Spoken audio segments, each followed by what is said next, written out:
Pero kabalo ko nga katumabang naman din ako.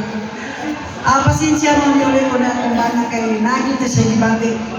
Dili pa gito siya ang takip mani. Pero kay ato gid si Angel gabi sa balay. Nya gid siya naman pa ako nang birthday pa. Kabalo ko ug saya kapalangga. Ang yung papa sila dua sa anak, duha gini sila. Si Angel, mo'y magkipagkapuyong siyang papa. Manang, naamay mga ato sa wala, hindi kati sa imong papa. Ang bukong sa iyong Angel, iyang papa yung maging madala. So, bisag laing ito yung lawa sa iyong papa, gianig yun, ko na siya. Ako isip ko na inahan. Oriental na ako eh. Salamat. Nanigihimo ko ni Angel inahan. Kaya siya maging akong kabawangan. Wala ko ba ito karon inana akong anak. Pero mismo ako, labaw kayo kung na balungan sa akong anak, kabalungin ko sa hindi silang mark sa mga high school, elementary, sa mga kuwan ni Angel Lasmin. Narito sa walay, bahala dahil sila mga una na silang pansin kantong. Basta unsa yung mga magpaskoy. Ang akong lang na ni Angel, 4 years old pa ni si Angel, makaluto na ni pansin. Kaya kabalo sila ng ako, hindi ko kabalo magluto.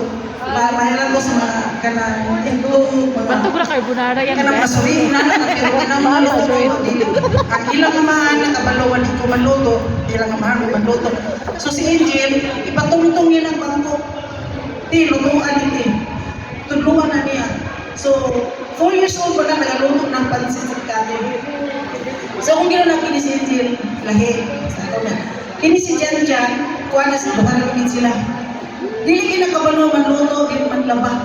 Sakto kita gingon niya nga dili kita siya laba, yung dyan. So yan yung hati mo yung kwan. So dili lang mo galang tawag na, ti, umang hati. Kay kami na yung tulong pirmi mabilin sa balay, kay ilang amahan, pirmi nito sa layo. Nanikamot ilang amahan sa gawas kay, para naka-eskwela sila. Nang-eskwela sila duha, kaloy sila sa kalampo sila. So, ni human ang ilang amahan pag trabaho sa gawas, i-graduate na ni silang college. Pag-ingon ni ng papa nga mabalik siya, kay every 2 years ang buwan na nakuli. Sa pila ka tuig mga kaipon, ngayon pila naman taga-kuwan ng ipon. Pero gamon kay nakoy duhang anak si Angel o si Jan kay Miss Pila. Kuwan na, mapunta siya din ibis na tumang siyang din isa pagkabulan, balik naman na siya dahil hindi ko na kayo mga bata.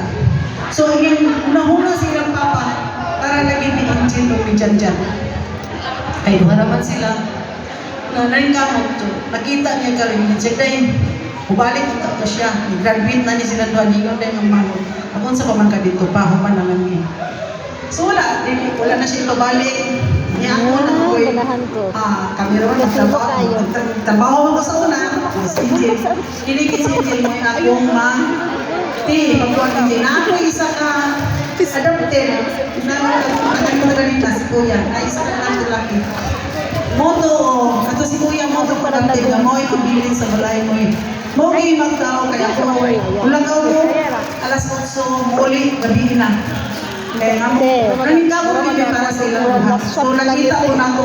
Nagpasalamat ko sa Ginoo nga si Angel. Nakakita ko siya partner na